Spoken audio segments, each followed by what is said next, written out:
Tama po yun na pag wala kami, kayo po yung magulang, kayo yung palaging kasama. Pag dumating ang panahon na makita natin ang magkakapatid na sina Chris, Bea at Melissa na okay na sila, na nakikipag-usap na sila, ngumingiti, na nakikisalamuha sa ibang tao, ay for sure lahat tayo ay sobrang saya. Kaya hanggang ngayon ay di sumusuko si Kuya Rob dahil yan ang goal ni Kuya Rob, na mabago ang buhay ng magkakapatid. Kaya lahat ginagawa ni Kuya Rob, pagtatyaga na pagpunta sa bundok, na every week binibisita ang magkakapatid para makatulong. Ang lahat ng pagtatyaga ni Kuya Rob at ng K-Boys ay di nga sila nabigo, kasi every vlog nga ay may improvement silang nakikita. Sabay-sabay po nating panoorin mga kalingap ang nakakaluha na eksena dito, kung saan sobrang nagpapasalamat nga si nanay kay Kuya Rob dahil sa hindi pagsuko ni Kuya Rob sa kanyang mga anak. At nakita nga natin dito sa video mga kalingap na kinakausap ni Chris ang kanyang mga kapatid na sumunod kung ano ang sinasabi nila Kuya Rob dahil para naman ito sa ikakabuti nila. Unti-unti ay may improvement na nga sa magkakapatid, especially na kay Chris, na okay na ito na nakikisama na siya sa Team Kalingap. Bago po ang lahat mga kalingap, ay huwag po natin kalimutang suportahan palagi ang ama at founder ng Kalingap, Kuya Val Santos Matubang, at syempre din po Ate Edna Vlogs, Idol Kalingap Rob, at Ma'am Jackie Tapia Matubang, pati na rin po sa lahat ng charity vloggers, Kalingap Reactors, especially na po ang Karepa. Patuloy po nating suportahan mga kalingap ang programa ng Team Kalingap sa walang sawang pagtulong nila sa ating mga kababayan. Ang unang magpapabago po talaga sa magkakapatid ay yung makapasok sila sa school. Dahil makakasalamuha nga nila ang mga kaklase nila, makikipag-usap sa teacher, magkaroon ng kaibigan, kaya Kuya Rob make sure nga dito na ngayong pasukan ay ma-enroll sila. Basta na sa pasukan po, i-enroll na po natin sila. Ano po? Para matuto po silang makisalamuha sa mga kaibigan nila, sa mga ka-age nila. School po talagang first na magpapabago sa kanila. School. Kasi ano yun ay lalabas sila sa kanilang comfort zone. Ipag-usap sila sa mga kaklase, sa teacher. Bawal sa teacher yung ganito. Magagalit ang teacher pag di sumasagot. Handang susuportahan nga ni Kuya Rob ang pag-aaral ng magkakapatid dahil gusto ni Kuya Rob na mabago ang buhay nila, na pagdating ng panahon ay makahanap sila ng maayos na trabaho na di lang nasa bundok sila palagi. Mamuhay ng maayos na buhay na nakikisalamuha sa ibang tao. Ito po mga kalingap ang saya po sa pakiramdam na napanood natin si Chris, na nakita natin si Chris na kinakausap ang kapatid niya na sumunod sa sinasabi nila Kuya Rob dahil para naman ito sa ikakabuti nila. Ito po. Iya. Kaya kau magyayaan. Isa sa ulam mo na. Kakain na si Chris no. Uy.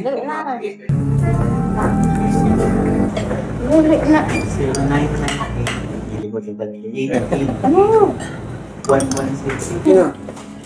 Tapos na silang lahat to. Kaya na lang. Di tayo makakalis dito hanggat di yan Di tayo alis. Gusto nga ni Chris na kumain din sina Bea at Melissa na wag na ito mahiya na tulungan ang kanilang mga sarili. Ito nga ang gustong makita ni Kuya Rob, na kapag makain sila ay kumain din sila, na kailangan nilang matutunan ang makisama sa kapwa. At nakain naman nga sina Bea at Melissa, pero pahirapan nga na kailangan pa napilitin. Pero di nga sila susukuan ni Kuya Rob hanggang magiging okay sila. Di man sila nagsasalita, na nakikita natin sa kanilang mukha ang lungkot. Pero masaya nga sila na di lang nila ito maipakita dahil nahihiya sila. Kasi nung tanungin nga sila ni Pastore R kung natutuwa ba sila na tinutulungan sila ni Kuya Rob, ay ito nga ang sagot ni Bea. Bea, Melissa, Chris. Natutuwa ba kayong tinutulungan kayo ni Kuya Rob? Opo, nice. Gusto ko lang malaman yun na mahal na mahal kayo ng Diyos. At kung ano man ang nangyari sa inyo sa past, sa nakaraan, huwag kayong mawawalan ng pag-asa. Kahit na anong sitwasyon nyo, nanay, may mga tao pa rin po sa ibang bansa, ibang lugar na may concern po sa inyo at ang gusto nila mapaayos po ito. Sana matulungan nyo rin po sila na ang gusto po makita ng mga viewers natin yung transformation kasi yung parang hindi sila nagsasalita sila. Pangitiin nyo nga po.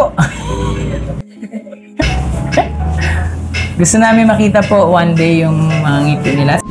Natutuwa nga sila na tinutulungan sila ni Kuya Rab. Sa ugali nila na sobrang mahiyain, ay di nila kaya na maipakita ang kanilang nararamdamang kasiyahan. Sumasama nga sila pag sinasama sila ni Kuya Rab, kaya gusto po talaga nila ang matulungan ni Kuya Rab. Sabi nga ni Pastor AR na ang gusto nga na makita nating lahat ay yung transformation, na magiging maayos na sila, na nagsasalita na sila at marunong nang makisalamuha sa ibang tao. For sure dadating din ang panahon na ito at makikita din natin sa kanilang mukha ang mga ngiti.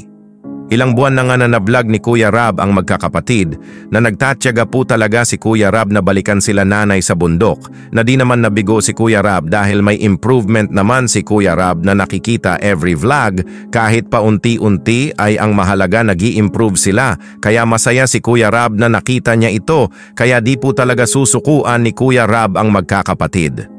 Hindi rin natin nabigo yung mga viewers kasi viewers na mismo, yung iba medyo, yun nga, aware naman po kayo na yung iba medyo nagagalit na.